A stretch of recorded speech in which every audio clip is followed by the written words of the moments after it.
Welcome Western Ultimate League fans to the 2023 Championship Weekend, presented by Discraft. My name's Leah Smith. And my name is Charlie Mercer. We are here today in the second semifinal of the day. We have the San Francisco Falcons against the Seattle Tempest. We are here in Seattle at Memorial Stadium. What are you looking forward to this weekend? I'm really excited to see what Seattle has to bring. They have some players that we haven't seen in a little bit coming back. And I know that they are known for their big plays. As for San Francisco, they're known for their efficiency as well as chill play out there. They have some incredible people coming out, and I think it'll be a good game to watch. I think that we are going to have an excellent game with a lot of really high-flying plays, and it'll be a competition of coaching staff to see who can outmaneuver. And I think that the coaching smarts of the Falcons staff and the Tempest staff will really be going at each other this game. So to go over our season standings, this is from the regular season. Seattle Tempest got first in the Northwest with a plus 22 point differential, which is just wild to think about. And then the San Francisco Falcons are second in the Southwest with just a 1 point differential. They had a 4-4 season, though I don't think that necessarily shows their offensive prowess out there. Charlie, what else do you see, especially with the Tempest throughout the season? Yeah, the Tempest are the defending league champions, and so they absolutely have a target on their back. Everyone is out to take down Tempest. You know, Tempest went undefeated in their first season with the Western Ultimate League and have 2 losses, and so they've demonstrated that they are beatable. And they're beatable by teams that didn't make championship weekend. And, I mean, they were beaten by Colorado, which is a team that San Francisco beat. So I think that's really interesting to think about. So we can go to our players to watch. Charlie, take us away. Yeah, one of our players to watch is number 15, Hannah Kawhi. Hannah Kawhi's impact on the Tempest cannot be overstated. She notches high marks across the board. She is tied for third, or has a 3-way tie for the most number of blocks on the team for the season with 9. And Hannah Kawhi is moving the disc around the field and making huge defensive plays and is just the quarterback of this Tempest offense. We're going to see Kawhi touch the disc a lot. And now we're going to go to Gina Schumacher. She is with the Falcons, and she's one of their captains this year. She's one of those players who really gets the team moving and brings a lot of hype and energy. She definitely is able to bring those big plays, though not her season averages actually reflect that. She's averaged at least 1 goal and 2 assists per game with at least half a block per game. I think her throwing and receiving yards just show that she's someone that they look to a lot. And I think she's going to be someone you can just always rely on the field. So I'm really excited to see Schumacher. I know there was some tentativeness on whether she will play, so she might get lower points this game, but we really hope to see her out there and ready to see her ball out. And let's take a look at some of the Western Ultimate League rules. There are some rules that people may be less familiar with, but I think the main things to take a look at is that each team has 2 timeouts per half where they can allow as many or as few subs as possible, so we'll definitely see some line changes out there, and it's a fun coaching strategy to watch when those timeouts are called, especially because it resets the stall clock. There are 4 12-minute quarters, as well as they alternate who starts on offense and defense each quarter. The clock stops really only during the last 2 minutes of the quarter for every call. Another interesting rule is that the stall is 7 seconds, which keeps the disc moving across the field. And something that we see can sometimes be a challenge is the pre-stall movement, where there are 4 seconds of movement for the players before the disc is tapped back into play. And sometimes this is a rule that players themselves are still sometimes struggling to implement, so we may see some challenges there. As well as the person with the disc can't move at all during that pre-stall. We're so excited to see what this game has to bring and who makes it to that championship final. We'll see you soon.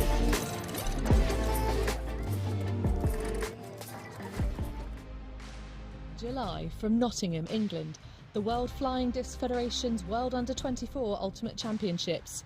Live all-access coverage, including semis and finals, exclusively at ultiworld.com.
And we are back, the 2023 Western Ultimate League Championship weekend. We are in for the second semifinal of this weekend. The first semifinal was Utah versus San Diego. San Diego took the win 21-16. So in the last, we can take a little look at the bracket right now for the weekend. So yeah, San Diego moves on to the game tomorrow at 2 p.m. Pacific. We have San Francisco, which is second in the Southwest region, and Seattle, which is first in the Northwest. We are really excited to see what can happen this weekend. Seattle has a hometown crowd, and I think that'll definitely be a momentum builder here. And in between our games, we also had the announcements of the individual player awards. So the coaches of the year for the Western Ultimate League are the San Diego coaching staff, proving it with their win over Utah earlier today. And our defensive player of the year is Molly Robbins from Utah Wild. And our offensive player of the year is Paige Kircher, also from the Utah Wild. Really supporting this idea that Utah has so many standout players.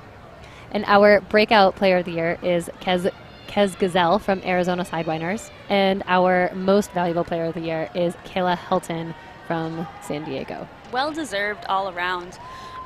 We are so excited for these player awards. They were voted on by players, coaches, WL staff, and WL media. So we're really excited to see that most of these award winners were here this weekend. So it looks like we are getting ready to start the game. Do you want to tell us what's happening? Yeah, Seattle won the flip, and so they will be starting on offense, which means that they will start on offense for the first and third quarters, and that San Francisco will be pulling from the end zone that is on our left. And San Francisco will then start on offense for the second and fourth quarters. And weather right now, it's a beautiful day in Seattle. It is just sunny. I believe it was a high of 70 earlier. It might be cooled down a little bit, but not on that turf. This stadium is very interesting where it's very swirly winds. I definitely have seen more windy throws in that left end zone. So I think that could be strategic by the Tempest. Yeah, Memorial Stadium has a tendency to look really calm, but to have really swirling wind inside the stadium, particularly both like kind of weird pockets of wind that the players are not necessarily expecting. And so discs will pop in weird ways. And it'll be interesting to see San Francisco, about 5% of their points so far this year have been played with a zone, and Tempest has played about 15% of their points with some sort of like zone or junk. And so we'll see how that plays out with Tempest leaning a lot more heavily into those zones and sunks that we see more often in windy conditions, with the Falcons leaning a lot more into person. Yeah, so it looks like right now the wind is listed at 1 mile per hour, but we've talked about how swirly it can get in here. Keep an eye on those flags and tents on those end zone lines and see keep an eye out for some throws that might get a little swirly. Teams are getting ready to play here. There's a lot of excitement, particularly having this Saturday evening game, hometown in Seattle. Tempest is really looking forward to being able to use this hometown crowd and this hometown advantage. They're used to playing in the stadium with these particular conditions. And conversely, the Falcons are looking to come out here and prove that it wasn't an accident that they're here. They're here to make a name for themselves. Last year, they missed out on championship weekend. It came down to the last point of their last game of the season, whether or not they were going to make championship weekend. And so this year, having clinched their spot a lot earlier, they're here to show that they deserve to be here and that they can challenge the defending champions, the Seattle Tempest. Yeah, it's going to be a great game. And I also want to shout out that the staff this weekend, all of our commentary staff and observer staff are women and non-binary people. We're really striving for that extra representation of women and non-binary people in professional sports. That really goes from our reserving staff all to the people you hear on the mic. So we have San Francisco with the pole. Sadie Jezierski with the disc for Tempest. Over to Ricarte. Back to Jezierski. It looks like Seattle's in a split stack right now. Gellert with the disc with a big put to Ricarte, but it fades. Seattle known for being aggressive with their deep shots. We're already seeing that. Yeah, one of the top hucking leagues or teams in the league. Seattle already setting up with that zone. Great call out, Charlie. We have 21, Meaty Chang. Over to 58.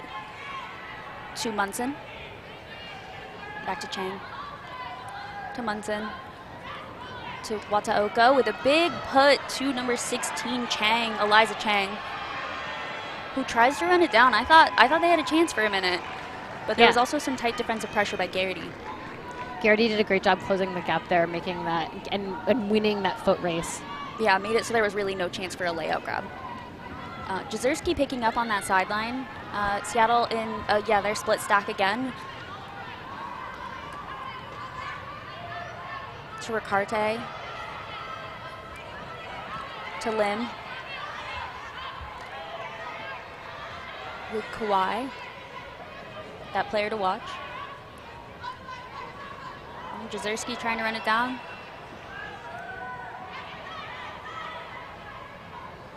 Ooh, and it just bobbles off of Garrity's hands. Looks like San Francisco is doing a forced middle. Yeah. And an injury called by Chang. In talking with Coach Manisha Slap-Dariani before the game, you know, she's talked about the excitement of playing a team that you haven't played before and not necessarily knowing what's going to work. And so the film shows from what, you know, what they have to rely on in their game planning is that film shows with containment and with bracketing is what's effective.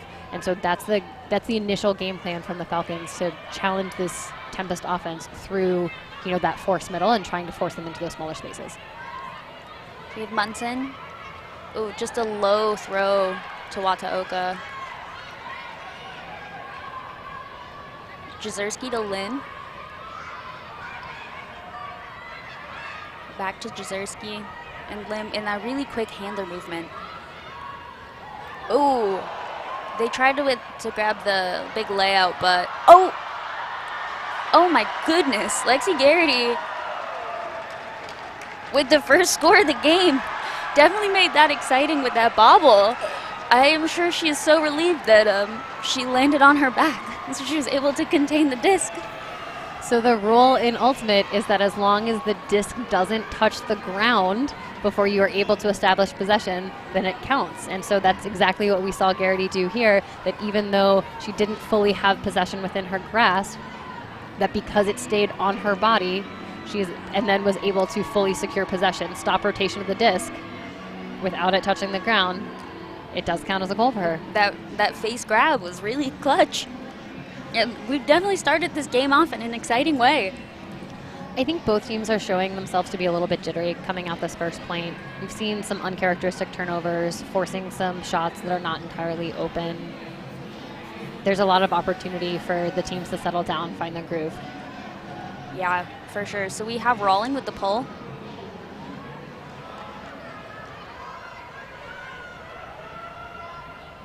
Broom picking up for San Francisco. Over to Pugh.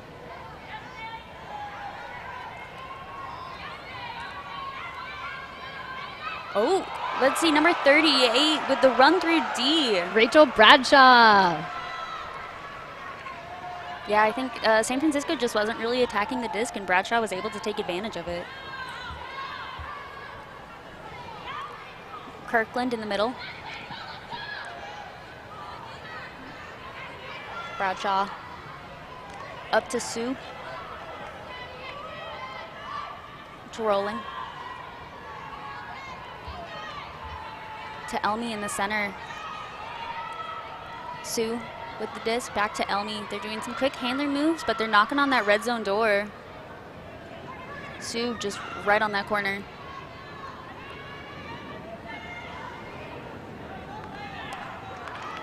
We have a stall call. Stall out. That was some great defense by San Francisco. They were able to contain those upline looks, and when you're trapped in that corner, it's really difficult. Exactly what Coach Slap said. We have Pugh picking up over to Broom in the middle. Oh, but Linnea Sue gets it back. Oh, and it just too quick of a pass by Cheryl Sue over to Ikran Elmy. Bounces off of Elmy's hands. Linnea Sue is really having a breakout season with Seattle Tempest this year, is a player that the team is coming to rely on more and more. We have Pugh picking up again. Wow, with a tight grab. Oh, and number 44 just bounces off of Hammer's hands.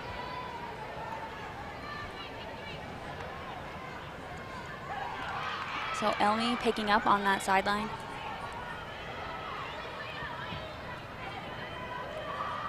We have Sue in the middle. Oh, just, yeah, a misthrow there from Kirkland. I really think that there's just some jitters. So we have 96, Anderson with the disc over. We have Hammer with the disc now. The disc is also popping in weird ways. This swirly, like, stadium area is having an impact on these throws, and we can see the throws dropping in unexpected ways. Yeah, and I mean, it personally feels like the wind is moving from left to right, but if you look at the flags on the far side, it is moving from right to left, so really swirling out there. We have Kirkland in the middle. Back to Sue. To Kirkland on that upline. Rolling. We've seen this before. They're getting very close to that red zone. Sue swinging over to Elmi. To Kirkland, who's been moving all over the place. Elmi getting close to that red zone with an inside to number 28, Leah Baron-Simmons. So that is a break for the Tempest. Yeah, the players that were playing together on this line have played together in a lot of different situations, and so have a lot of familiarity. And so you could really see the chemistry of knowing where the players were going to be before the throw went up. They were able to have that flow. And there are a lot of players on this line that are playing that hybrid role who sometimes handle and sometimes cut. And so Alexa Kirkland has played a lot of both and is able to shred cutters downfield with her speed, and as a handler is really successful driving up line with that quick disc movement, and it really complements the poise that Ikran Elmi and Cheryl Sue have to keep the pace of the offense going. Yeah, and we have Erickson with the pull for the Tempest.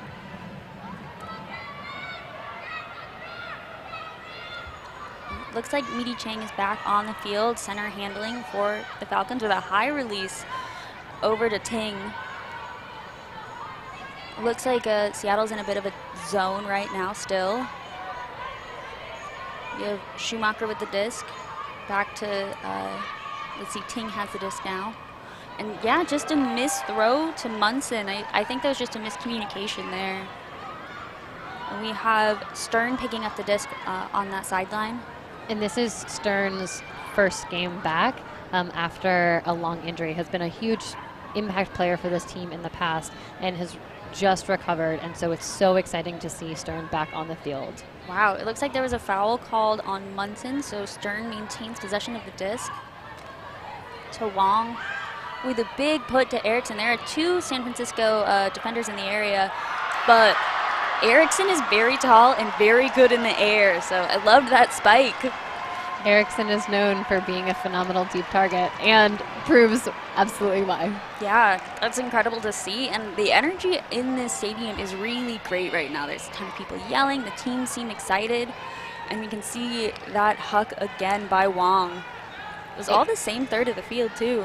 A principle that the Tempest coaches have for this offense is to not be afraid of the sideline. That sometimes in Ultimate we are told that we need to keep the disc in the middle of the field. We want to move it back and forth, but once you get it on the sideline, then we want to get it off the sideline. Tempest coaches have said time and time again that we are happy to work it up the sideline. We are going to take the space. That space is really valuable real estate. So you could see that being demonstrated here. Yeah, and good yards are all yards, so that's great to see. So let's see if San Francisco can get this hold. They're down 3, which is, I know they definitely don't want to see that in a game like this. We have Anderson over to Broom. Seattle's still in that zone. That's been giving San Francisco some trouble. Been doing a lot of small ball. We have Pugh up to Maru, back to Pugh. To Broom. They haven't gained really any yards. A Tempest strategy here is to throw a lot of different defenses at the offense to see what's sticking. And it's pretty clear from the first couple points that this zone junk look where they're sagging in the lane is disrupting the Falcons offense. And so we can expect that they're going to keep running this thing since it's working. And it certainly is. I think they've only lost yardage since this point has started. We have Anderson over to Broom. Maru.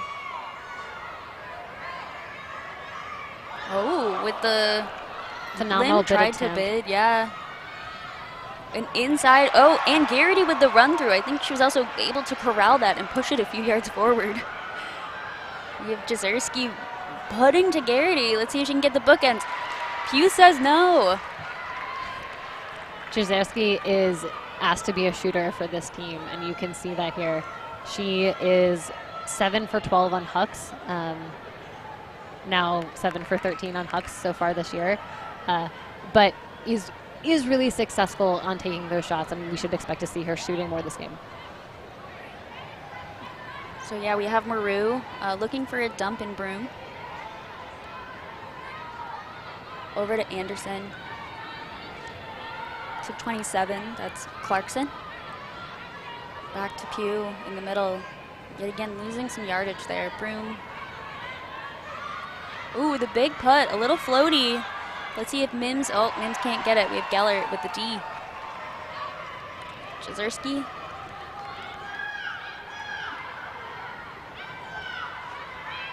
We have Hannah Kawhi with a big around to Gellert.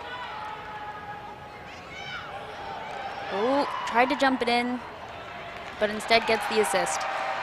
That was Sam Rodenberg with the assist, and was that Steph Lim? Yeah, with the score. So Seattle going on a 4-0 run to start the game. Something that is noteworthy that distinguishes Tempest from some of the other teams is that they don't run a traditional O-line and D-line. So coming into every game, they set 3 lines of 7 and they rotate through those lines. And their intention is to play the depth of their roster. And all of their players can make plays, all of their players can have an impact on the field, and so they're giving them those opportunities. We can see here on that replay that Falcons can also make plays, and we're seeing that incredible athleticism from the Falcons coming up too. Yeah, I think the Falcons still obviously have a play in this game. They haven't let Seattle basically get a clean break, if those are possible. They've still been able to generate turns multiple times in a point. So we have Midi Chang picking up to Ting. We have Win. And it looks like Seattle's back in a match defense. But it looks like they're forced middle, mostly based on the fact that I can hear their sideline yelling which force they are doing. We love that communication. With Ting. Oh, and Win just can't bring it in. Oh, it looks like a foul is called. I think on the throw. So this will be an opportunity for us to see that pre-stall in action, so that as we are seeing here, you can see the observer counting down. Players are getting the opportunity to move. Oh, Ting with a big boost to Stepanidis, but wow. Baron Simmons with the block. So let's see. Seattle, yeah, we have Rolling with the disc, getting some big yardage there. Kirkland in power position, it looks like almost. Oh, that's good. Oh, great grab by Rolling. And Sue running it in. That disc kind of stalled out in the air, but she was able to read it before the San Francisco defense was able to get there. Linnea Sue, player to watch this game. Incredible. Has a lot of spunk and energy. Is able to use her speed to be really effective on the field. And again, we can see Tempest using the sideline to push their offense down the field. So yeah, I mean, as the San Francisco coach, I think it's been interesting to see that their players have been consistent, but they haven't been able to make the plays that they need or make any clean decision making at this time. I think Seattle has been kind of stepping all over them for this. Coming into this game, Coach Manisha Dariani Slap said that one of their focus was on possession. and that the teams that have been most successful against Tempest have, you know, the Tempest is going to take risky shots. They are going to put it deep. You will be able to get the disc, and once you get it, you have to be able to possess it. And I think that's the opportunity for the Falcons here. They're having their chances, and they're also being more risky than they have been in other games. And so we have Ting to Pew. Ting getting some yards up line with a big boost over to Weeby. We haven't seen much of Weeby in the past few games. And then looks like there was a bit of a collision, but Sheer Stern has the disc over to Erickson. And that is the end of the quarter, which means that it goes to the end of the possession. So we have Wong over to Stern. To Wong. Ooh, and a fantastic hand block by Pew, and that is the end of the quarter. What a way to end the quarter. You know, San Francisco clearly wishes that they had more points on the board, but the ability to get a hand block to end the quarter shows that they are not out of this, that there's a lot more game to play, and there's a lot of fight, and they're ready to come out in this next quarter. Yeah, I'm interested to see how they're able to get out of this hole. I mean, it's an 0-5. It's a scoreless quarter, which is a big bummer in the last 12 minutes of play. So I'm interested to see if there are any playing adjustments. It looks like San Francisco's been running just a host stack, so we will see at the at the start of the next quarter. We'll see you soon.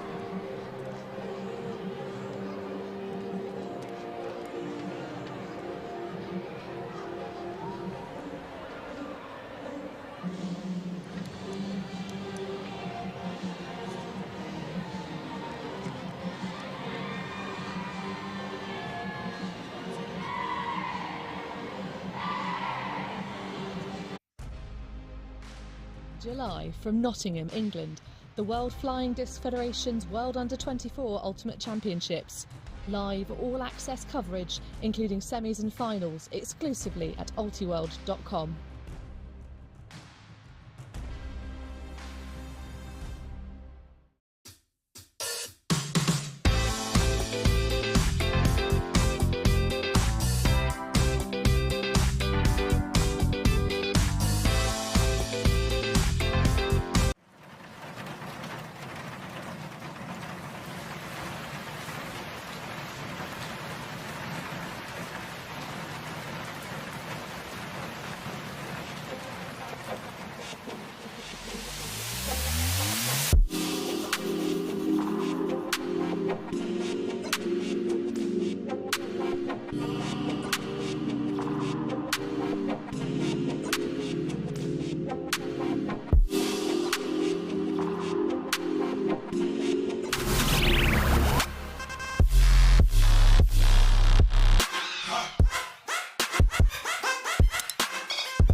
We are back for the second quarter of San Francisco versus Seattle. It's been an interesting quarter so far. Seattle is currently up by 5 points, and San Francisco has gone scoreless this quarter. It's been interesting because Seattle has still has not had many clean points. They have even on defense they are able to generate the turn, but San Francisco is kind of able to punch back. So I think there's still some life in this game, and I'm really excited to see how San Francisco responds, whether that's a new offensive look or new defensive tenacity. We have Seattle starting on defense with rolling with the pole.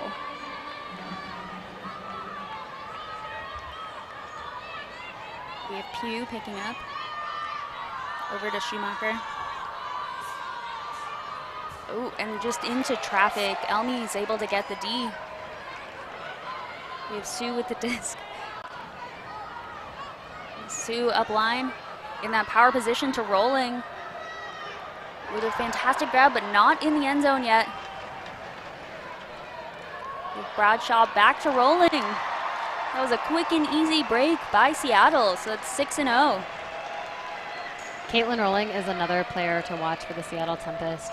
She is one of the players in that three-way tie for the most number of blocks on the team, has had 9 blocks, but also has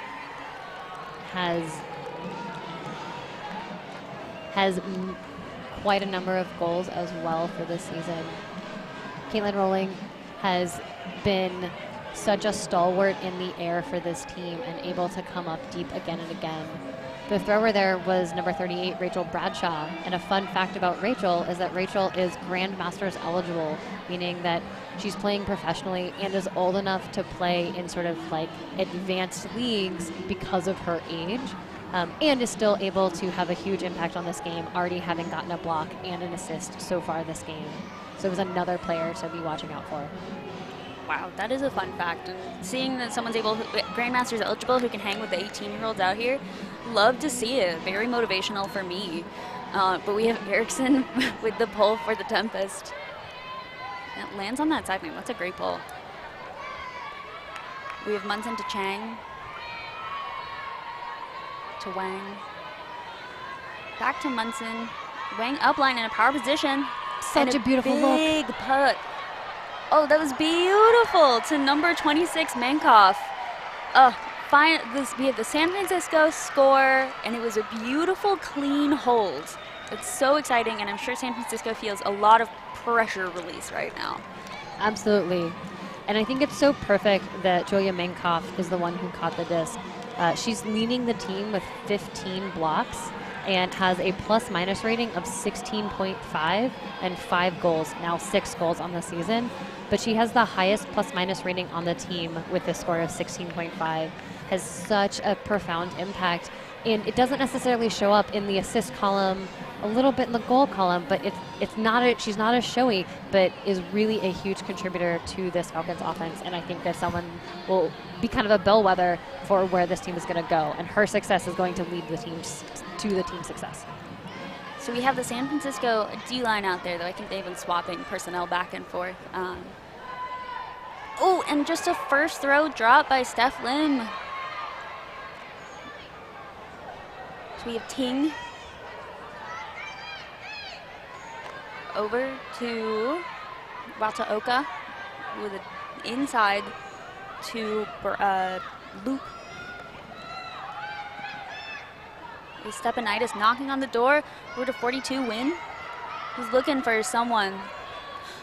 Oh my goodness, and a fantastic grab by Wataoka. That was just so small and dicey. I think everyone was surprised she was able to catch that, but incredible. A 2-point run by San Francisco. We love to see it. San Francisco was doing something really fun there where they were playing horizontal down the field and they stayed in their horizontal stack offense in the end zone, which is something that is fairly unusual within the sport of Ultimate. We typically see teams going into some sort of vertical stack or some sort of dominator movement when they get into the end zone, and you could see that they were holding that spacing, which is something that they have been doing sometimes this season and something to watch out for to see if that leads to their success. And Wataoka originally played the 2022 season with Oregon Onyx. And so she played for, I think, University of Portland in college and was one of the top players in the D3 division. And she made the move to San Francisco after college, and I'm so happy to see her playing for San Francisco.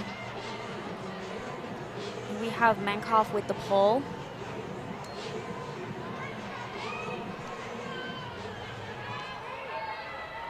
With Elmi picking up for Tempest. Kirkland to Sue. To Baron Simmons. Dumping it to Elmi. Oh, just a missed throw there. Wataoka is able to make the grab. We have Chang out. Over to Stepanitis. It's looking like that quarter speech is making a difference. Oh, and a big put to number 26, Mankoff again. There are 2 Tempest defenders, but Mankoff brings it down. I think there were 3. We have Chang. Over to Chang. With Broom knocking on the door, unmarked right now.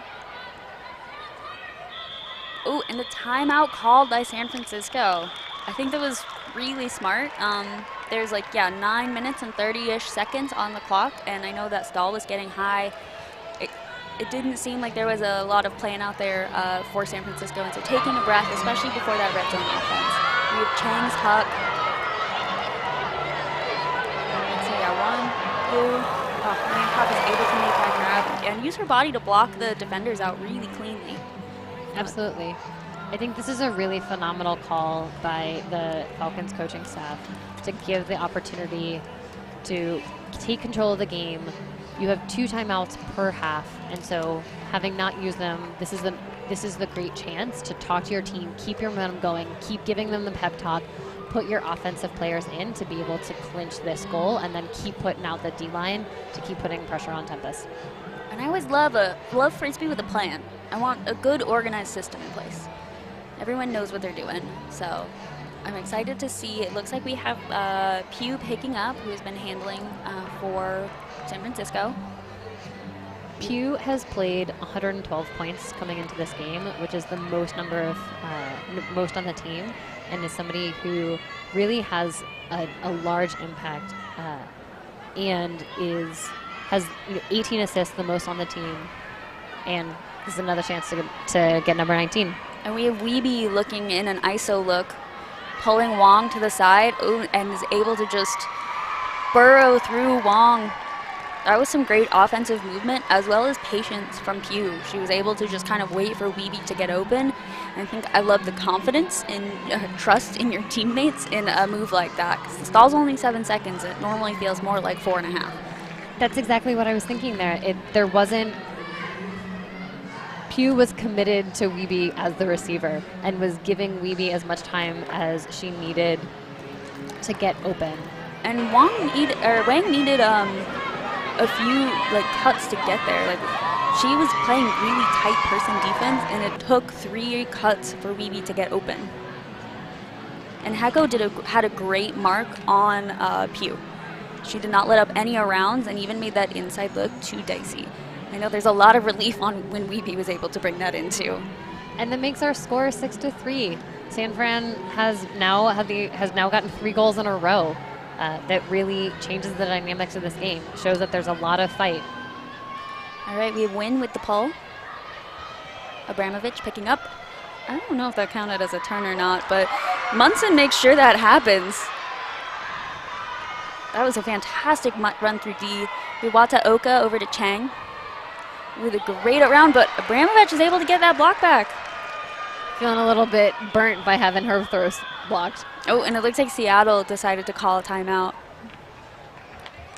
I think giving them a chance to reset the point mentally and emotionally is smart, and giving them a chance to maybe change personnel if they want. But as you said, since Seattle plays an even line system, I don't think they've utilized the opportunity to change rosters on timeouts as frequently as others. Seattle typically is still rotating to the next line to have fresh legs coming in, but you can really see that right now the coach is bringing in the players to reset them, and this is not so much about personnel for them, for who's on the field, but it's really about the mental state of the players on the field and wanting the calm line. The line that they have put out there is probably the strongest of the 3 Tempest lines that are playing this game. You have a really solid handler core in Jazerski, Kawhi, and Lim. And so the 3 of them working together gives them a really calm backfield, particularly when they have so far to go down the field. And it looks like, Seattle is setting up in that split stack. They have Gellert and Rodenberg, I would say, looking as the primary, who are just incredibly strong cutters. I think they work really well together specifically, and they can get open on whoever they want. But San Francisco is coming out in, I believe, a zone look. So I'm interested to see how Seattle is able to respond to that. And you can see on the field that the Falcons are bracketing the cutters, which is another part of their plan coming into this game of how do we shut down this offense. We can do it through bracketing. And Jazerski's able to get it to Gellert, to Kawhi. Back to Gellert with an upline to Kawhi. It looks like they've been having some trouble generating looks downfield, but we have Jazerski with a dicey inside to Rodenberg, who lays out to grab it. To Kawhi and Rodenberg just bopping it. Wow, and a run through D. I think that's Meaty Chang. That's such a great block. Way to get in there and find that spacing. As well as kind of stop that playing off each other. They weren't able to anticipate that. Oh, and it looks like there was some contact there. Steph Lim had a layout bid. You can see the players talking about their experience of what happens. One of the unique aspects about Ultimate is that it is a self-refereed sport, and so the players are able to make their own calls for what they think happened. It looks like there's definitely a lot of contact. I might have pushed Win off her line, but I think it looks like Win is helping Lim up, which we'd love to see, and I think the observers are just assisting in making sure that the play runs through and that there's a decision reached. And so the players can choose to come to the observers, and so it does look like the play went to the observer and a ruling was not made. It is a foul contest, so the disc is going back to the thrower. And we have Lure with the disc. I think they're talking about stall, I would assume. I think if I was the thrower, I would have forgotten what the number was that I threw at. So it's always a bit of a discussion, but there's that 4-second pre-stall to let people kind of get where they need to be. Ooh, and Lure just is not able to get it to Chang's hands. We have Kawhi picking up to Gellert with a beautiful look to Garrity, who's able to give it to Steph Lim immediately. Jezierski with a big look to a pretty much wide open Garrity. Oh, but that was fantastic defense. That was Lure again, able to get that D back. I think it's a really great example of defense that just you're able to create challenges with your body that are safe, and also make sure that the player kind of feels that threat without, making contact with the disc. So we have Win. Over to Wang. To Mankoff.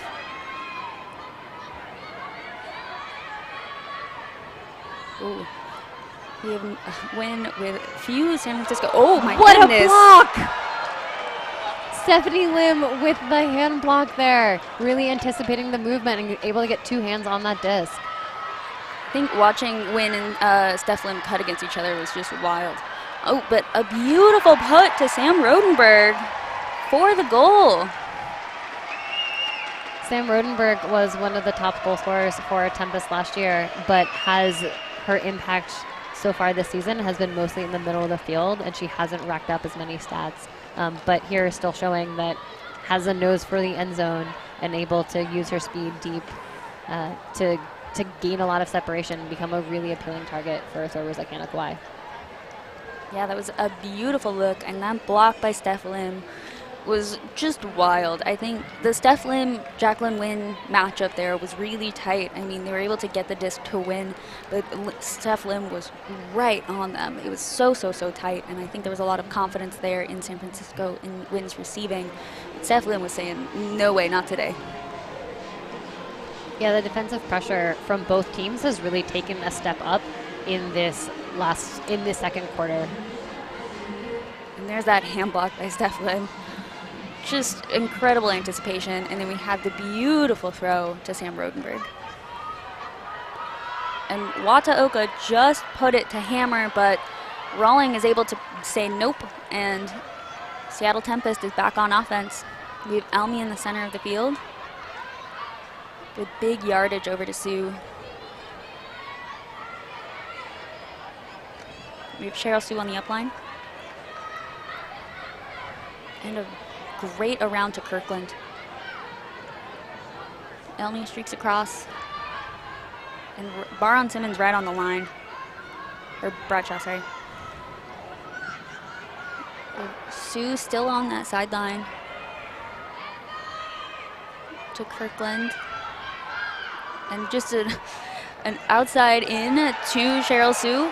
And I don't think anyone really anticipated that except for maybe Cheryl, but that was a great look, and I think that definitely shows off the chemistry of this team. In that line particularly, Cheryl Sue is often asked to quarterback for this offense, has a lot more assists than she does goals.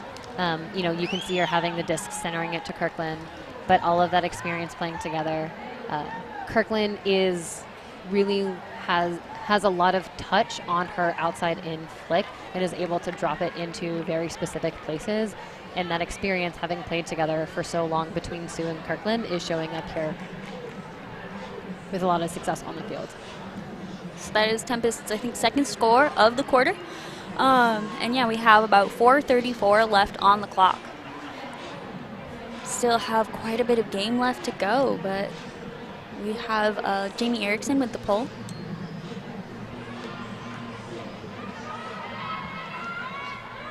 And we have Ting up to Pugh in the center. And yeah, Seattle is back in that zone. Looks like a 2-3-2. We have Hammer with a big put to Weeby. And Weeby's able to get it down. Erickson tried to get there and it floated up just for a little bit too long, and Weeby was able to keep going. Weeby leading the team with 15 goals and a plus-minus rating of 19. That's a wild stat to think about. Yeah, I know Weeby was missing from Wild Wild Weekend, and San Francisco definitely missed her presence. So we're really excited to see her back. Let's get another look at this replay. Pugh to Hammer. That was an inside-out flick that is able to just float right over Erickson's head, which is hard to do. Like we said, Erickson's very tall and a big threat in the air. The thing that strikes me about that play and what's happening now with the Falcons is how they're carrying themselves differently. You can see that shoulders are back, bodies are upright, and there's a lot of pride and a lot of confidence in how they're connecting themselves, and that's resulting in increased execution on the field, leading to more defensive pressure and generating those goals. And we have San Francisco in a zone look. It's like they're looking to kind of trap sideline. We have Steph Lim to Sadie Jazierski. Over to Hannah Kawhi. It was a low throw. Garrity. Observers do make active up-down calls, and so you could see the observer there call it up. Ooh, and that was a fantastic D by Lure. Yet again, didn't make contact with the disc, but was still able to make it, so it wasn't really accessible. Oh! And it looks like there was some contact there in the end zone. I don't see any calls, except for they're going straight to the observers. Okay, foul called. Looks like there was a lot of contact on that play. Yeah, the disc popped up over Lure's head. The conversation here is, would there have been a second effort attempt that would have been possible? And so we can see the players talking with each other and with the observers. Yeah, very floaty disc there. And their feet did get tangled, which prevented either of them from being able to make a second effort play as the disc was coming back down. I still want to kudos Rodenberg's grab. That was a great grab by Rodenberg. So we can take another angle of what the play.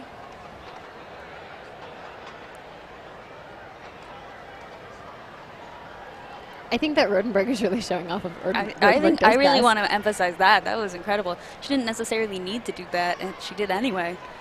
Yeah, that tenacity, that closing speed is, something that Rodenberg is absolutely known for.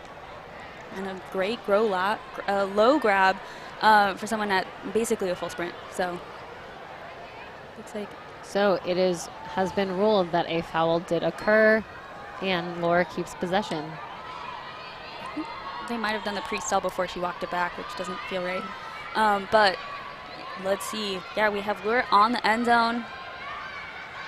Oh, and just a little too far for Munson to grab.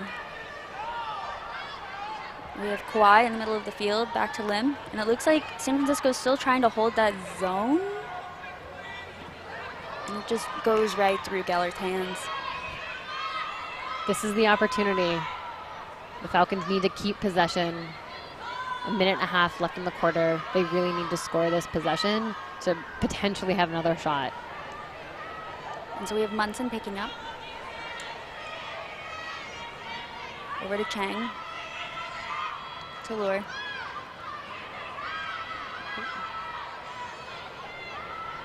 We have Stepanitis, but just can't get it. Rodenberg, and we have a Ricarte streaking deep, but Rodenberg gives it to Jezierski instead.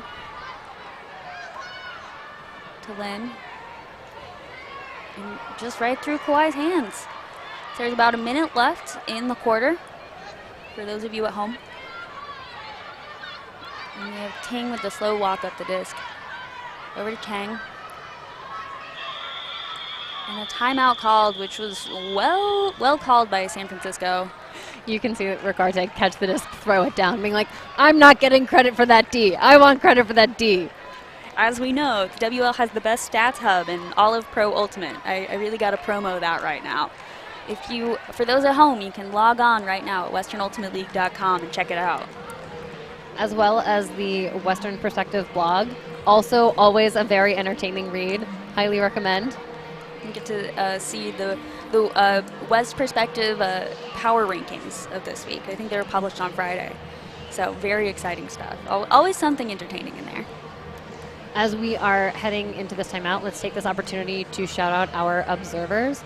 So we have Autumn Toki, we have Zeta Strickland, we have Josie Ma, and Jana Haymaker. So thank you to our observing staff. You do really make a difference for the players on the field to keep the flow of the game moving efficiently and, encouraging the players to work it out between themselves. Looks like there were some personnel changes on both sides. We have Weeby out there, Wynn, let's see, Maru, Clarkson out for the Tempest, or out for Falcons in that cutting space. And yeah, it looks like they did a wholesale line change for the Tempest. And we have Elmi staying a little bit further back to prevent those deep throws. I'm really impressed with Falcons taking a lot of pucks. We have Pugh with an inside to Weeby. And some great defense there by Cheryl Sue, but Pugh's able to get it. Beautiful inside. Yeah, that was yet again a great person mark by Linnea Sue. Made it really tight for Ting to bring it down. We have rolling to Sue.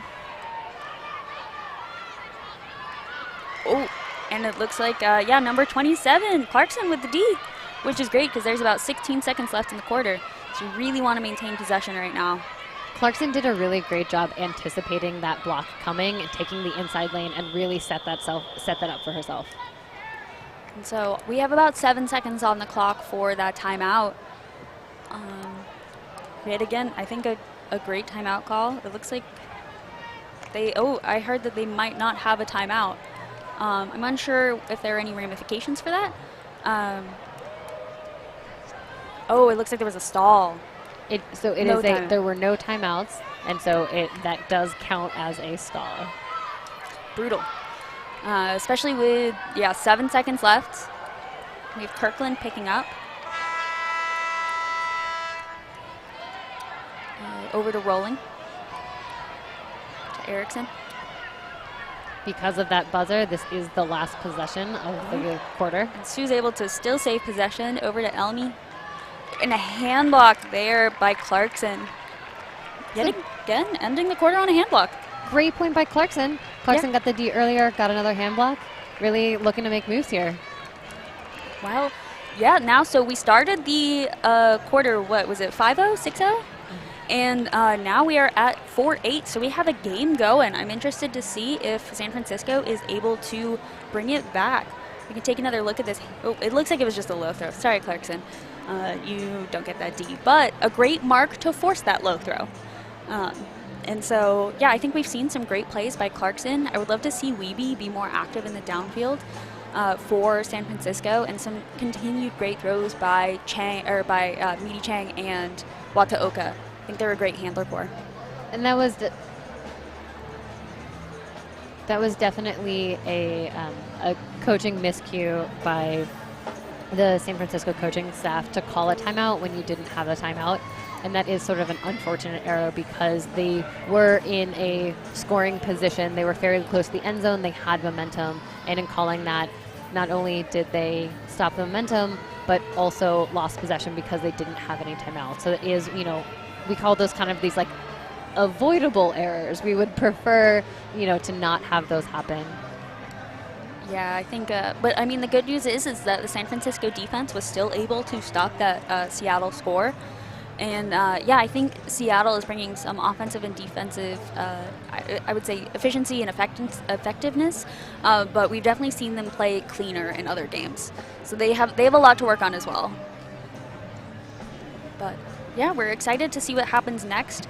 I'd love to see some more offensive adjustments by San Francisco. I think they're still running that H-stack look. And we can find out that and more after this break. Thank you all so much for tuning in.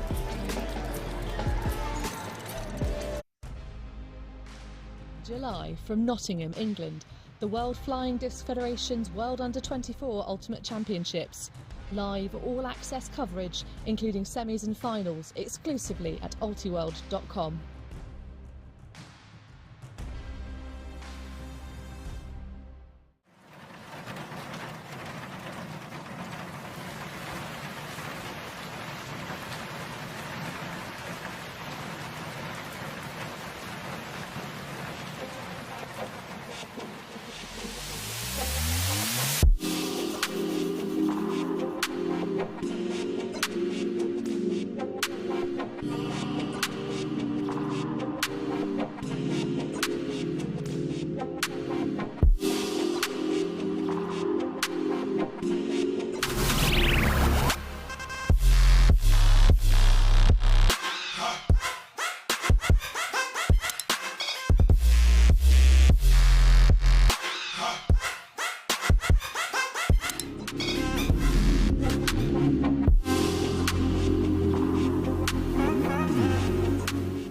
Being a member of the Castoro Cellars Wine Club is truly a unique experience. Not only do members get access to our best wines, they become part of our extended family and play a huge role in the way we run our business and make our wines. Being a member is fun, exciting, and informative. We work very hard to make sure our club members receive our best wines in their shipments, along with detailed information from our owners, winemaking team, and tasting room staff. There's never a shortage of entertainment at Castoro, and our members are always kept in the loop and taken great care of. From member-only events to Whale Rock Music and Arts Festival, our club encourages you to live life to the fullest. We invite all to join, from the wine connoisseur to the casual wine drinker. For us, it's about sharing our passion and love for making damn fine wine. Join the club and join the family today.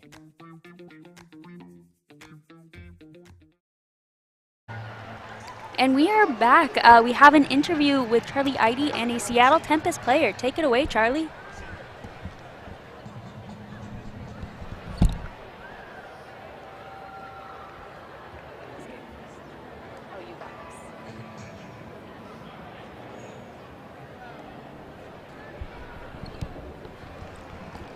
Looks like we're having a little bit of delay there on our halftime interview, but we're really excited to see Charlie Eide talk with Frances Gellert. Gellert's had a great game so far, and we're hoping to get some feedback from her. Hi, I'm Charlie Eide down here on the sideline with Frances Gellert. And Frances, can you give us any tips or clues into what has been your secrets of success so far this half? Yeah, this half, especially the first quarter, I feel like we were just being really decisive. When we were successful, we were being decisive. We were attacking the deep space. And I think going into the second quarter, we started to become a little bit less decisive, and some miscues in the handler set and in the zone was working really effectively. So I think continuing to be decisive and continuing to be relentless in the deep space, make big cuts to gain yards on the unders as well. Awesome, sounds good. And going into the second half, is there anyone you're particularly looking forward to really blow up? Is there anyone we should be watching for in the second half? I've been really excited by the Cassie Wong and Jamie Erickson matchup on Weeby. I feel like they're really battling it out in the end zone. I'm really excited to see my teammates get some blocks. Awesome. Anything else you're really focusing on going into the second half? I think the other thing defensively is preventing the Falcons from cutting up line when they're getting in power position. They're capitalizing on that and hitting cutters in stride, so preventing them from going up line and then getting our body in front of the disc downfield to make plays if the disc is up downfield. Awesome. Thank you, Frances, and good luck in the second half. We're looking forward to the last half of this game. Thanks, Charlie. Thanks. Thank you so much, Charlie and Francis. We are going to take another quick break, and we will see you at the start of the third quarter. Thanks so much. July from Nottingham, England, the World Flying Disc Federation's World Under-24 Ultimate Championships. Live all-access coverage, including semis and finals, exclusively at ultiworld.com.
We are back here still during halftime, and we are getting ready for a halftime interview with Charlie Eide and Eliza Pugh from San Francisco Falcons.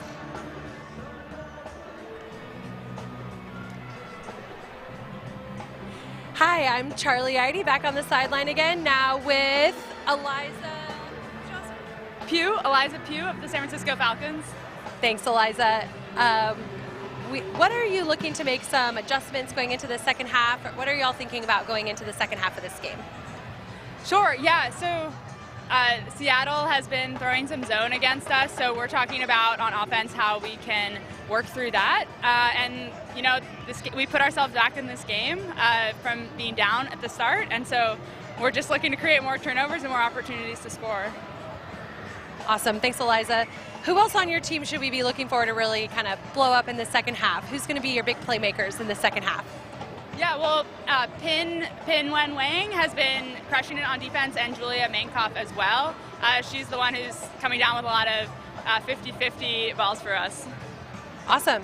Thanks a lot. Good luck in the second half, and we're looking forward to an exciting finish to this game. Thank you very much. Welcome back. Let's take a look at our game shots, our game stats for this first half so far. So stats are really not reflective of what this game score has been. So each team has had 2 holds, and even though Tempest is up 8-4, they've yet to have a clean hold.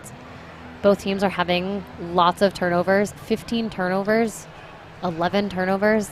This tells the story of a really sloppy game.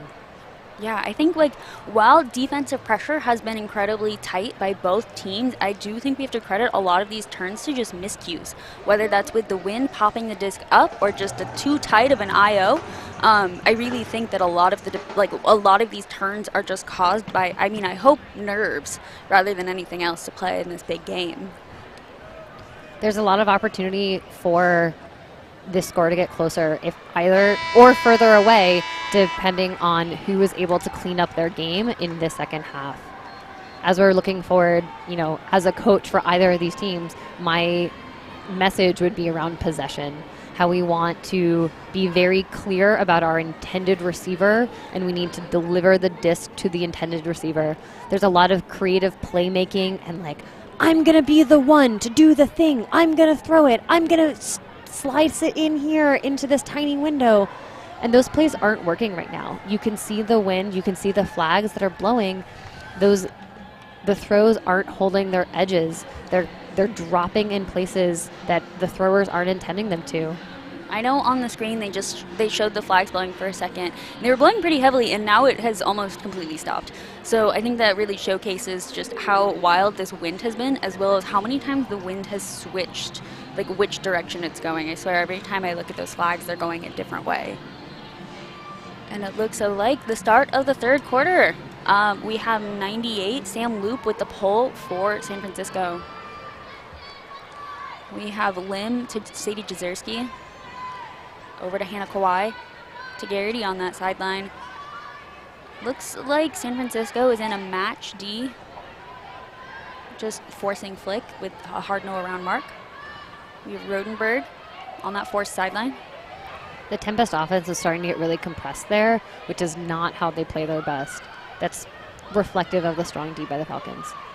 And we had Steph Lim going deep for a second, but there was no throw for her there. Jezierski in the middle to Garrity. Stall count rising. That's a great mark by Munson.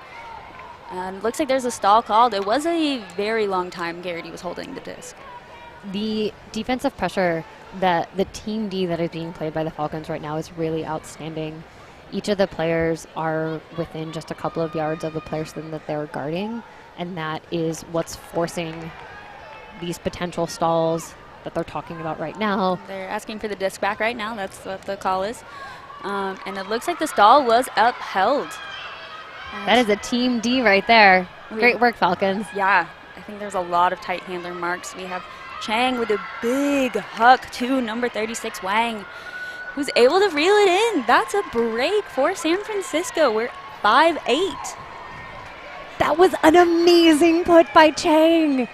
The spacing to get the disc high and flat and stable for the receiver to run onto it. It was so visionary. It went over the rest of the players. Mary Chang has thrown 10 hucks so far this season, now 11, and is doing, and is leading the team as a thrower of hucks. And it's awesome to see them connect and, really have that impact on the field right now. Mary Chang is third on the team with assists, with 14 assists so far. And something that's really fascinating about her playtime distribution is that she is playing almost as many offensive points as she is defensive points. And I think it was reflective of her ability to get blocks, play really tight defense and have an impact there, and also be able to throw, distribute, and be someone that the team relies on offensively as well. And so we have the pull goes up. We have Elmi over to Kirkland. To Sue. Sue is unmarked still, unsure what happened, but back to Kirkland in power position, looking for Sparon Simmons, but wow, what a block. Jacqueline Wynn, known for those defensive plays that just are game-changing. There's a lot of spark and life that's coming out of the Falcons here. Just like they did coming out of the second quarter. It looks like those halftime speeches are really, those huddle talks with their coaches are really making a difference. And it looks like the stall was really going up on Clarkson. And so it looks like they just decided to punt, which was a good call, and the disc rolled out of bounds. And so Elmi is starting on that sideline. Gives everyone an opportunity to reset, and Tempest has a lot further to go now. Oh, it looks like there was a call, I think, a travel. That pre-stall was not put into play. I'm not sure if there's a pre-stall on just down discs, but Elmi is known for very quick movement after her throws. And so sometimes it is construed as a travel, sometimes it is a travel. But we are rolling with the disc now. Over to Sue. Back to rolling. To Sue. Looks like they're doing flatter marks. Doesn't stop Sue from hucking.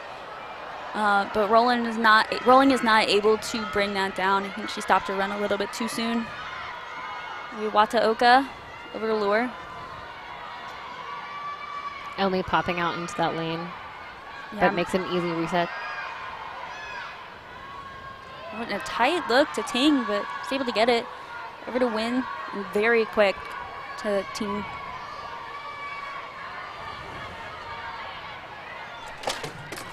Wataoka.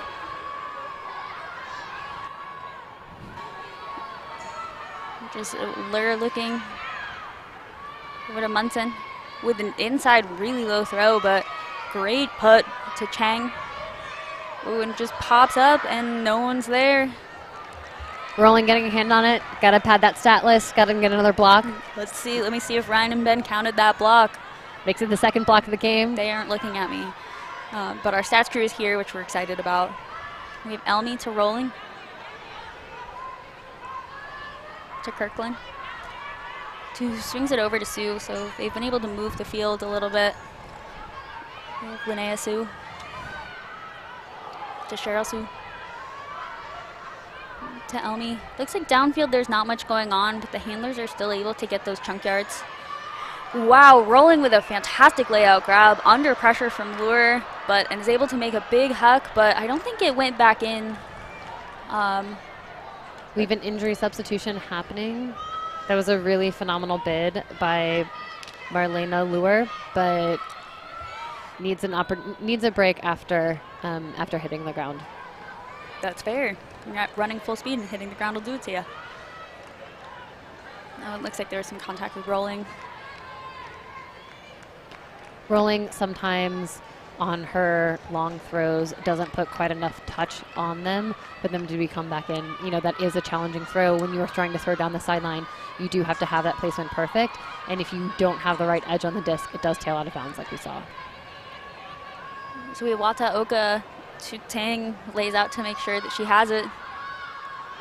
Elmi's putting on a very active mark, which is nice. We have loop. Oh, and a great save by Chang. We win with no mark. I think looking for 27 Clarkson. Ooh, and a D.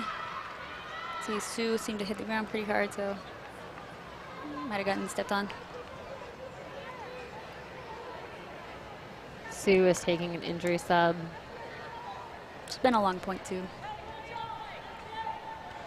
Yeah, it looks like there's a little bit of concern around her ankle. Taking a chance to reset off the field. And they're bringing Rodenberg on, who's definitely a player you want to see on the field. And it looks like San Francisco decided to take Julia Ting off and put on Midi Chang. Chang has put on some incredible defensive pressure. And Seattle calls a timeout. I think that's good. Give the lines a different look, and give the line that's currently on a bit of a break. Yeah, let's talk a little bit about the Seattle coaching staff. So Seattle is coached by the trio of Pam Krause, Deb Scheibe, and Rory Titcomb. And all of them are well-decorated coaches and players. Both Pam Krause and Deb Scheibe are in the Ultimate Hall of Fame. And Coach Rory Titcomb has been the coach, has multiple-time world champion, represented on U.S. national teams, as well as currently coaching the U24 U.S. national team that Laura Toe is on. So you can see Laura Toe in the frame here, number 3. And so that's a really fun player connection to be able to coach a player in the professional leagues and also coach them on the U.S. national team. And so this is such an experienced and strong coaching staff to be able to support the Seattle Tempest, and such a great representation of the importance of having women and non-binary role models for players to show them, what it takes and what a career series of success looks like. Incredible summary. Have they worked together before Tempest, or is this their first time coaching together as a core? So the 3 of them were also coaches last year. They had worked together. Some of them had played together at various places, but they had not worked together as a trio until this capacity, sort of all together formally. They knew each other and have been around, but they've created something special.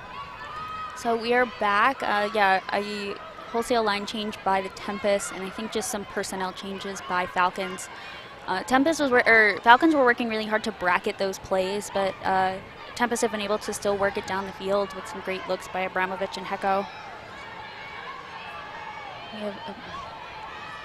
And they are only able to find Shearstern only.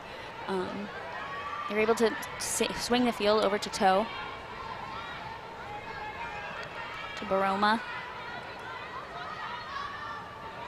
Toe was able to toe it in. A great grab there and some good defensive pressure by Wataoka.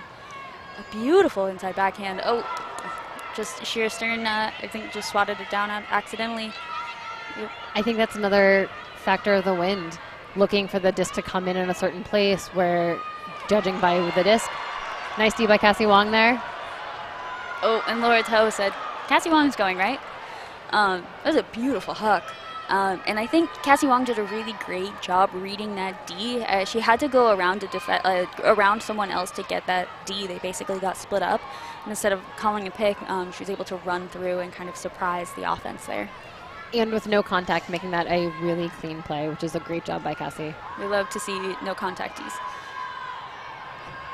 we have Munson over to Stepanidis.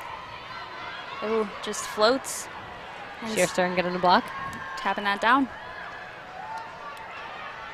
Abramovich picking up. Looks like Seattle's setting up in a vert stack. To Abby Hecko. To Abramovich, back to Hecko. Looks like they're initiating primarily from the front of stack. But mostly it's been handler work by Hecko and Abramovich. That was a beautiful step through by Hecko. She wasn't able to get it in, but she was able to throw the assist to toe. Let's talk about Abby Hecko. Abby Hecko has just concluded a really successful career with the University of Washington, culminating in winning the Callahan Award. You heard Leah mention that earlier, but let's talk about what the Callahan Award. It's awarded to the player with the most impact in the women's division in college ultimate. Callahan Award winners are known for, going on to illustrious professional careers. Abby Hecko has been on multiple U.S. national teams at the U19 and U24 age groupings, and we can expect that we will continue to see her contribute to this team and to other teams in the future. And speaking of Callahan winners, San Francisco has Jacqueline Wynn, who won, I can't quite remember the year, I'm so sorry, Wynn, but she's another Callahan winner that we have seen to be a high-impact player. So you love to see that representation from college all the way up to pro. Absolutely. So we have Seattle with the pole. That point was really long. Sorry, I'm just reliving that in my head, but we have Pugh at the center. Seattle is back in that zone. We have Ting to Broom. Back to Broom. To Ting. They're just trying to work it through the through the cup. Travel called. Travel called. And as we have Jezerski on the screen here, we do want to note that Jezerski did receive a personal misconduct foul, or a PMF, on the bid that happened earlier in the second quarter. On the one on Lure, I believe. But Broom maintains possession. Looks like Seattle has transitioned into a person defense. We have, just bounces right over Saltzman's head. And so Seattle gets it. We have Kawhi with the disc over to Jezerski. To Garrity. Wow, a tight grab there by Jezerski. And yet again, a great grab by Lim. I think, San Francisco's putting on a lot of pressure, and I also think they're trying to poach those lanes a little bit more. But I do think they've seen more success with that tight match D. So we have Rodenberg with a big around up to Lim. It's very floaty. And Ting is able to get under it in time. I think that wind just got to him. That disc just had a little bit too much float, and Lim couldn't bring it down in time. You can see that as the sun is starting to set in Seattle, there's also a factor of the shade and the light that's happening here for players. That on one side of the field, it's really bright, they're looking into the sun, and on the other side of the field, it's completely covered in shade. And so that transition is becoming hard for players, and so we are seeing some more miscues. And so Seattle is back in their zone. San Francisco has been able to swing it around, but they are still in pretty deep into their end zone. More deep than anyone really wants to be. We have Ting to Broom. To Pugh.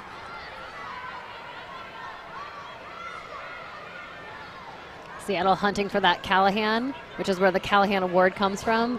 When you catch the disc inside your inside your defensive end zone, you earn a Callahan. We have Broom with an inside to Pugh. Wow, with an inside to Maru. Let's see if she can get it to a streaking deep Saltzman. And Saltzman brings it in. That was a really great flow by the Falcons.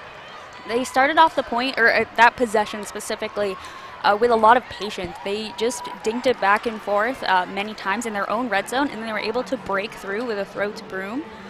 And yeah, then we have that inside to Maru, who waits just a second and then puts it up to Saltzman. It was a beautiful throw. Gellert really wasn't anticipating Saltzman's cut to be viable. And so, yep, that was a beautiful inside backhand to Saltzman. Fun fact about Saltzman originally started playing in college with their open team.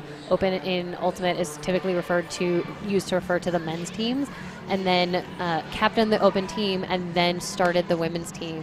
And so has really had a variety of experiences in the world of Ultimate Frisbee, and is clearly able to transfer here with their knowledge to be able to see that play, to be able to attack the end zone and see the play as it's developing. So we have Loop with the pull and Elmi picking up to Sue. Over to Linnea Sue. Back to Cheryl Sue. Over to Kirkland, to Rolling with a streaking deep Bradshaw, I think. Bradshaw on the under. With a little floaty put to Kirkland. Elmi swinging it. And just a floaty pass. Let's see, Bradshaw's there. Oh, not able to get there in time. We're seeing a lot of discs going overheads, just not going where the throwers intend them to. So we have Midi Chang. What a throw! Wow. Oh my goodness. So that was Wang. Oh, wow. To Mankoff. I don't know how they grabbed that. Minkoff looks surprised they got that. We have Eliza Chang to Wataoka. It's a tight mark by Bradshaw.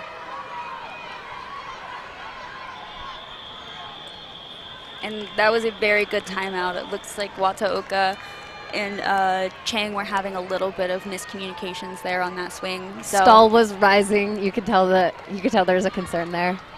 Ooh, there's that throw. That inside shot. Let's see, Minkoff.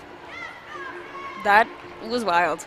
It was like floating down, and she was able to like, catch it on her hand. That's professional Ultimate, baby. That was a really great timeout call by Coach Manisha Dariani there. To see that the stall count was rising, that there was a little bit of panic in the reset space, and that you want to make sure that you are able to maintain possession. And when you call a timeout, you do get a reset of the stall count. So the stall will come back in at 0 instead of at 5.5 or 6, wherever it was at the time that the timeout was called. And you can also change out the thrower. I know Wataoka has been handling for Falcons, but it might be worthwhile to either change up the look, move from a horizontal stack to a vertical stack, or put in another handler like Pew, who is widely trusted. By contrast, it does also give the Tempest an opportunity to put on some sort of junk look, which they have been doing repeatedly and has been causing a lot of struggle for the Falcons offense. So it'll be interesting to see what sort of defensive look we get here. And it looks like I was right. Pew is picking up, and San Francisco has moved to a vert stack. And we have Saltzman setting the stack. It looks a little deep. I will say that. We have Pew to Chang, trying to kind of split that defense. And with the big around, wow, a fantastic grab by Weeby. Wong also bidding. And that is the end of quarter, so this is the end of the possession. We'll end the quarter. We have Ting. Oh, it looks like a pick was called.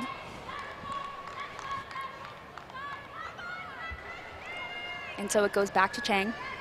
Looks like a stall 5, which means there is not much time. And coaches only get 2 timeouts per half. And so I do not think that San Francisco will use their other timeout on this.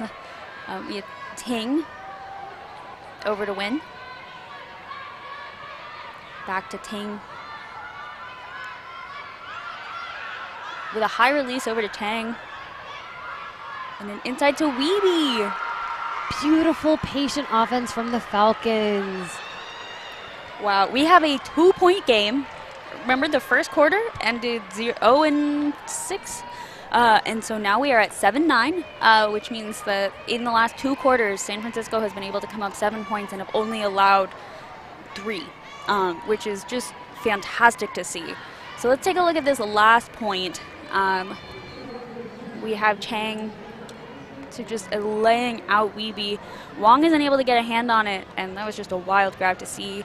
And then we have Ting just looking, able to find Chang again with an inside backhand, lefty backhand to Weeby. We have a cute celebration by Chang and Ting, which we love to see. We love to have good energy. It looks like there's a lot of smiles on San Francisco, which is, I mean, they definitely have some quarters to be proud of this game. Absolutely. I think that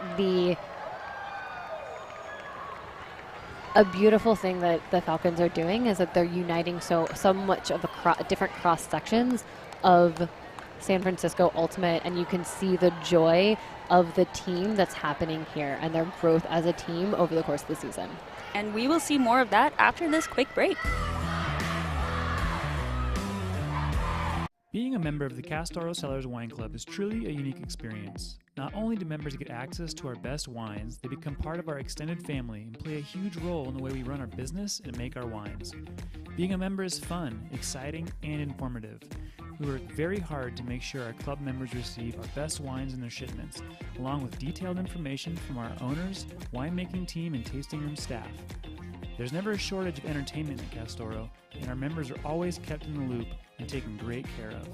From member-only events to Whale Rock Music and Arts Festival, our club encourages you to live life to the fullest. We invite all to join, from the wine connoisseur to the casual wine drinker. For us, it's about sharing our passion and love for making damn fine wine. Join the club and join the family today.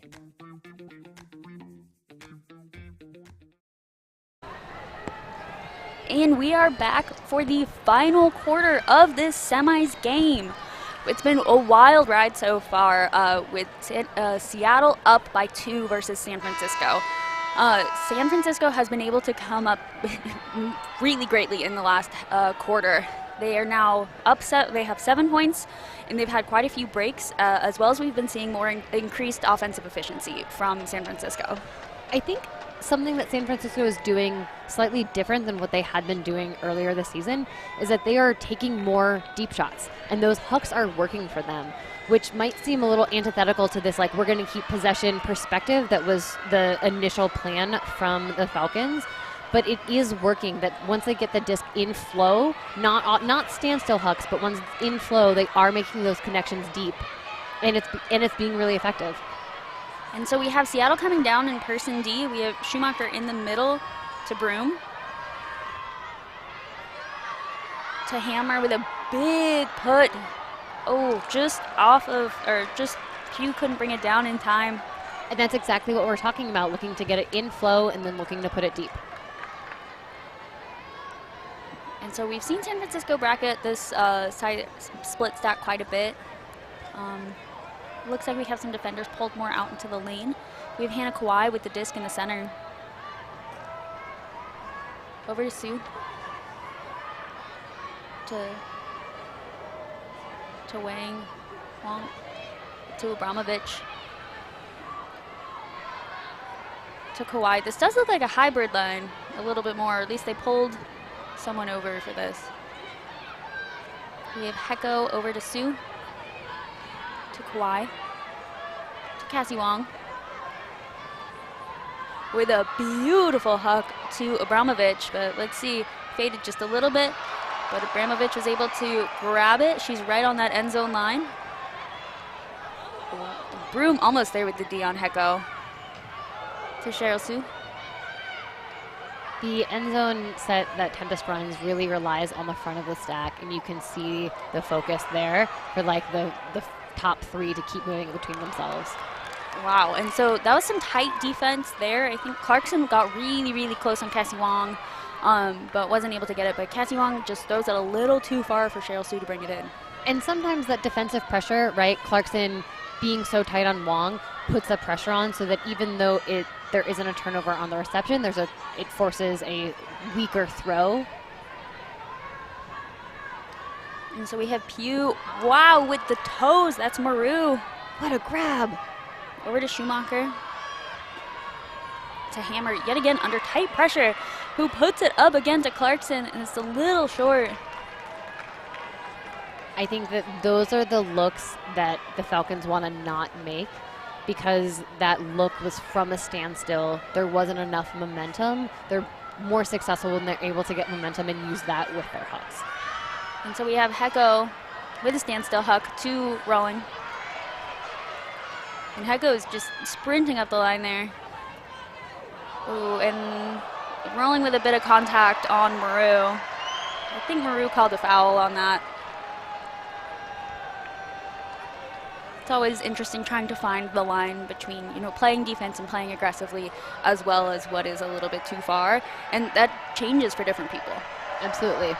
As the players are discussing this call, let's take this opportunity to look down, to look at the crowd. We can see this amazing home Seattle crowd. There are lots of players, lots of individuals who are looking to support teammates, family members who are out here really happy about spending their Saturday evening in the Seattle sun, cheering on their home squad. And not to mention, the bounce house is hopping. There have been a concerning amount of children in there at some points, and it looks like it's about to fall over, but nevertheless, it persisted. So let's see, I think it goes back to the thrower. Seattle maintains possession, but it is not a goal. All right, here's that 4-second pre-stall. Hecko with the around to Sue. Back to Hecko. Sue just really quick on that up line. Over to Rolling. Hecko with the layout grab. That was a scoop to Kawhi. Player to watch, Hannah Kawhi. Hannah Kawhi, player to watch. And yeah, that was a hybrid line from Seattle, correct? Or it was. I haven't seen these players together this game. Correct. That, which tells us that either Seattle has had some injuries, or that the Seattle coaches feel like their equal playing time system isn't working, and they need to make some personnel shifts for strategic reasons. So let's take a look at that Hecko grab. Landed on her elbow and rolls. That's just a wild grab to make. And then just the easy put to Hannah Kawhi, who's wide open. And, you know, they're making such fancy footwork grabs. Let's talk about the footwear that Tempest is wearing. So you'll see a lot of the Tempest players have these white socks that say all girl everything for Age Up, which is a local Seattle disc organization that supports leadership development through the sport of ultimate frisbee. And person who caught that goal, Hannah Kawhi, co-founded this organization. So big shout out to Age Up. If you're looking for places to donate, they have a huge impact. And many of the Tempest players on this squad learned how to play ultimate, develop their coaching prowess and their playing prowess through Age Up. So we have San Francisco, we have Chang all the way over to Wang. And it looks like Seattle's in that zone, but they haven't had many chances to get settled on it. We win. You can hear the coaches calling D2 because they weren't able to be effective in that junk look. And I think it says a lot about a defense who was able to change efficiently. But we have an inside shot to win. Oh, and I think there was some great defensive pressure there, I believe, by Rodenberg. I have been so impressed by Wynn's throws this game. She's able to see the field in a really beautiful way and place the disc to give her receivers a chance to make big plays. And that one didn't connect. And, you know, we can expect that Wynn is going to keep doing it. So we have Jazerski with an upline to Lim. And some tight defense there, but Lim brings it down. Jazerski in that power position. And she unleashes, but it's a little short, and Gellert's a bit too far. Jazerski is a player that is known for having high games and low games. Set the league record this year with the most number of assists in the game. And here, this game is not one of Jazerski's best, which I think is really having an impact on this Tempest offense. That she is still trying to use her creative throw playmaking, but it's not connecting. That was some great vision by Wataoka to find Wang. Ooh, we have Chang with the disc and just a drop by Wataoka. Then taking up. And Jazerski unleashing again to Sam Rodenberg. This time it's a little bit more floaty, and Rodenberg has time to run onto it. The crowd goes wild. This is this is what we get with Jezierski. Has the ability to throw beautiful throws out into space. Jezierski can throw further than most of the players in the Western Ultimate League.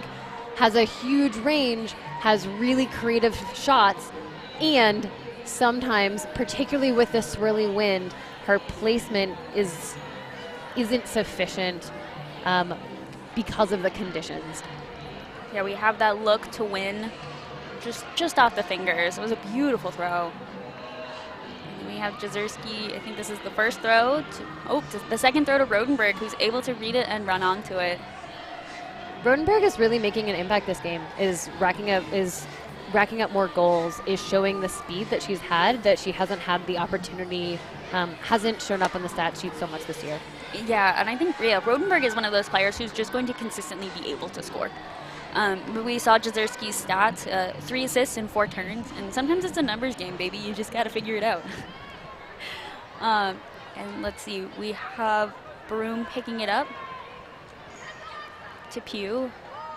Looks like Seattle is in kind of a junky look, but I wouldn't say a solid zone. We have Ting putting it up. I think the intended receiver was Weeby, and it just kind of went over Weeby's head.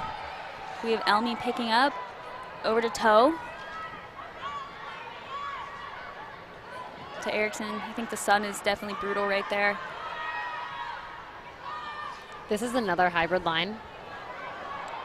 And Elmi saves it. I think that's her like 3rd or 4th possession saving like grab of the game. And Toe looking for Garrity, but Weeby is there and just bops it right out of bounds.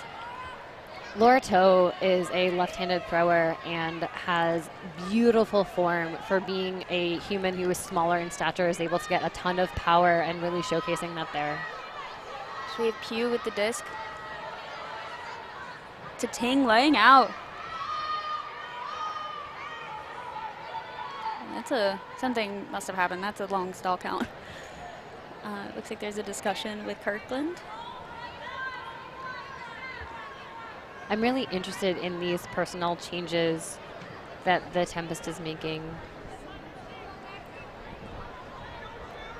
I'm unsure what the call would be. I haven't seen any hand signals, so I can only guess.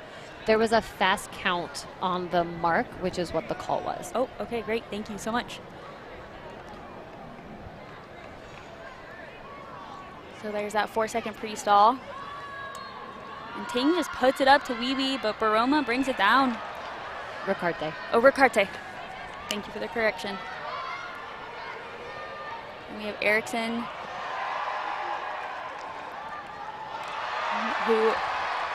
we have Tempest with the score. I think that was Baron Simmons. Crowd getting excited, really getting behind. You know, as we're less than 5 minutes left in the 4th quarter and consequently in the game, Tempest is now up by 5. You know, this home crowd can really feel this, like, going to the championship game. Like, we want it. They're hungry. You can hear them getting louder, you know, both for Erickson's grab and then for Baron Simmons' grab as well. Yeah, and I think also, I mean, San Francisco has not scored this quarter yet. I believe they also started the quarter with 7 points, and so I think it's a little bit of a bookended game, which I think is unfortunate specifically for San Francisco. As we start thinking about, you know, the end of this game and looking into tomorrow, whichever team wins this game is going to have to clean up their offense to be able to make a play against San Diego Super Bloom. Neither team is playing particularly cleanly. We've seen some runs. You know, the Falcons were playing a lot cleaner in the 3rd quarter. It was making a difference. Tempest, while they've scored a fair number of goals in this quarter, are still not playing particularly cleanly, and neither team is playing up to their capacity. So we have Seattle back out with that zone. Very close defense there.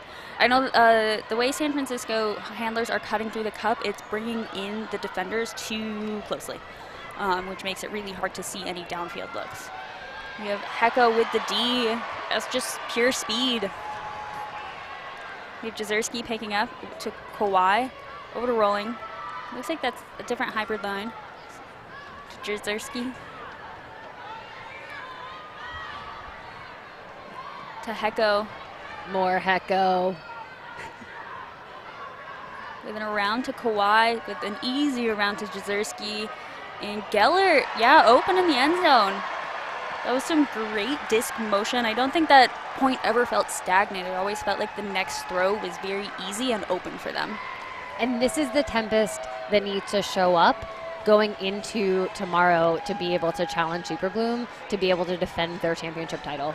Yeah, I just watched the Super Bloom Wild game that happened before this, and Super Bloom had a great game. I don't think Wild was really in a lot of contention for the game. They kind of ran away very quickly, even without, I think Kayla Helton got hurt during that game, and they were still able to make it. So there's Hecko's D, just a fantastic run through. And you have Jezierski with an inside backhand to Gellert.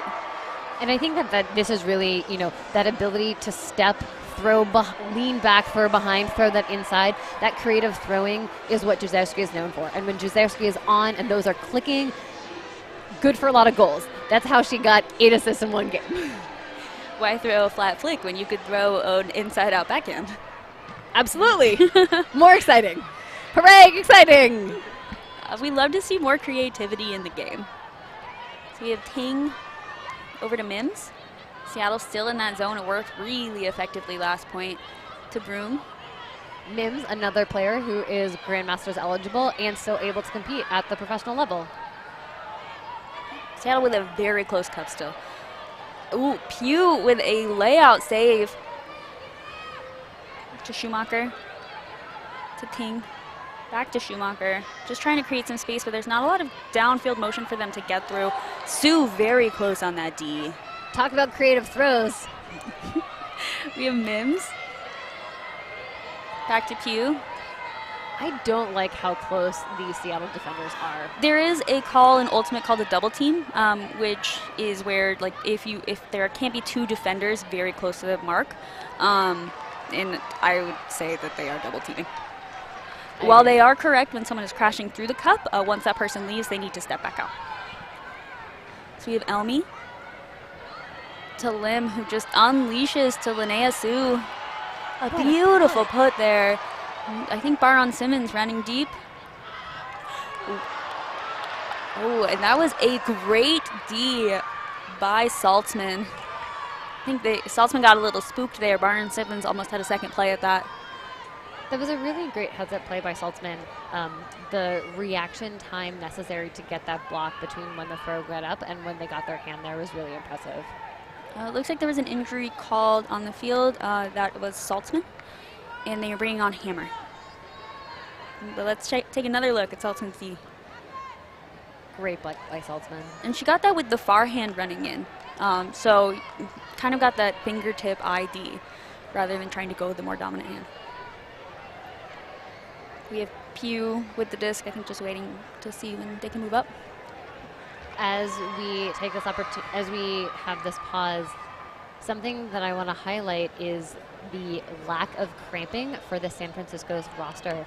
Earlier in the season, we saw the Falcons roster having lots of players late in the game, lots of cramps, and when talking to head coach Slap, it was about food management. And so how do we track when the players should be eating? For a 6 p.m. game, you want to be eating at 3 o'clock so that you are able to stay nourished throughout the entire course of the game. What I will say is that you can see Maru massaging her calves pretty thoroughly on that sideline right now. But yeah, there's San Francisco wasn't able to get much momentum outside of that red zone until that beautiful outside in. That's to Mims. But Mims trying to look for that downfield movement. We have Pugh. To Broom. Looks like Seattle's still getting set in that. A snatch by Schumacher.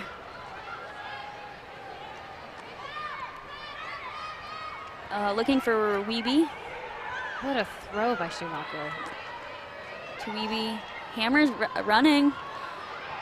And Erickson is able to get the D. I think if it was a shorter defender, it would have been a little bit easier to grab, but Erickson's just an incredible defender. Absolutely, or a throw that would have gone further out into space, more towards the back of the end zone for receiver to run onto it.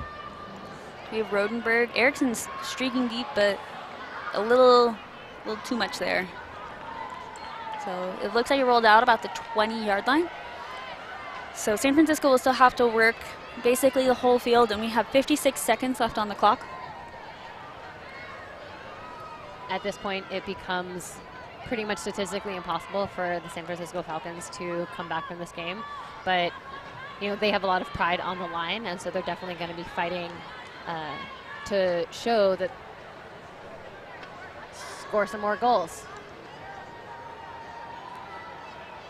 And the clock stops at every stoppage within the last 2 minutes. So yeah, right now the disc rolled out, which stops the clock. So we have Pugh within a round to, it looks like there was a call, potentially a travel or there was a double team call, which goes back to what we were talking about earlier about the Tempest players being too close on that mark. I'm glad it was finally recognized. That was a dicey tight inside. We have Hammer with the disc to Broom. Within a round to Mims. It looks like Seattle transitioned into a person defense pretty quickly. But we have Mims to Broom, just kind of center field. To Mims again. I think Mims is really kind of an unsung hero. So much experience, is making a lot of smart plays, doing a lot of the little things right to distribute the disc. Wow, a great grab by Wiebe under tight pressure by Erickson. Wiebe is running. Oh, wow, and Baron Simmons with the grab. I didn't even see her, and clearly neither did Hammer. And that is the end of the fourth quarter. And so, yeah, Cheryl Sue decides to say, no more, we're done. And that is the end of the game. Seattle is going to the championships. We have our championship field set. Take a look at this last block by Leah Baron Simmons. Dishing it to Elmi. Great block. Way to read that space. So that was an incredible game. I think it's still kudos to San Francisco for an incredible comeback. They also did not score in the fourth quarter, so they were able to score all of their 7 points within roughly 24 minutes of play, which is within 2 quarters, so that's pretty impressive. And they were able to hold Seattle more in the last 2 quarters. So yeah, I think an impressive game to see. We had some really great playmakers with Sadie Jazerski as well as Meidi Chang. I would love to see more from Melina Wiebe. But yeah, that was a great game to watch. And San Francisco Falcons will be playing at 10 a.m. tomorrow against the Utah Wild in our third place game. So make sure you come back and tune in for that game. When Wild and San Francisco faced off in the regular season, I believe Wild only won by 1 point. And so I definitely think there's a bit of a grudge match there. So that will be a very good game to watch. Absolutely. Yeah, they played on April 22nd, and Wild won 17-16. And so, yeah, and this will be, I think, the first time Seattle and San Diego face off for the season, and it's definitely a highly anticipated matchup. Oh, it's not. I'm so sorry. They played each other at the Sidewinder Showdown. At the first game of first weekend of the season. I'm so sorry. That was years ago for me. Absolutely. Yeah, and in that game, Tempest won 17-13. It was first game of the season for both teams. And so I think San Diego and Tempest have played each other many times. They, last year and, in the championship game, it's a repeat match. And so there's a lot of energy and excitement to try and prove that they belong there. Yeah. But for now, we are going to go to our end of game interview with Charlie Eide and Jamie Erickson. Hi, I'm Charlie Eide down here on the sideline with none other than Jamie Erickson. Congrats on the win. Thank you. Can you give us any insights as to the keys to your success in this game? Oh gosh.